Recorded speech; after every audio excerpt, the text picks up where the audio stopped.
Antum a'lamu bi umuri dunyakum. Kamu lebih tahu tentang urusan dunia kamu. Dia ni ada karamah. Contohlah, orang nampaklah dia ada karamah. Mungkin cukup syaratlah tadi. Kita kata dia ni tak perasan pun, ataupun dia ni tak kawal pun benda tu, dan dia ni orang soleh, jaga solat, jaga benda-benda yang fardu, banyak buat amalan-amalan sunat. Memang betul lah dia ni orang soleh.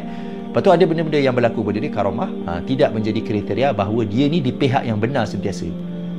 Contohlah kalau kita mesyuarat, dia ada. Jadi kita kata, pendapat dia lah yang paling tepat. Tidak macam tu.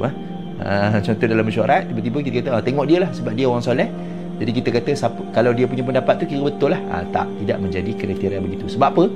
Sebab di dalam Islam, prinsip kita bila berlaku mesyuarat, terutamanya dalam urusan dunia, maka manusia ni dia akan mengambil keputusan berdasarkan pengalaman dan kemahiran yang dia ada dalam urusan tersebut. Dalam hadis Nabi SAW pernah Nabi SAW dia tegurlah ada sahabat tu, dia kata, kenapa ni buat apa ni dengan pokok-pokok ni kan? Ada sahabat tu dia mengacukkan benih-benih kurma. Jadi sahabat tu dia kata, kami tengah kacukkan kurma ni, biji benih kurma ni supaya tumbuh buah dia jadi elok.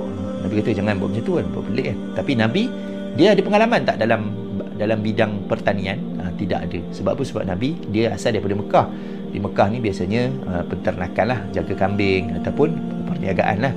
Jadi Nabi SAW dia nampak benda tu pelik, jadi Nabi kata jangan buat. Lepas tu sahabat-sahabat pun tinggallah, radhiyallahu anhu ajma'in, tak buat lah.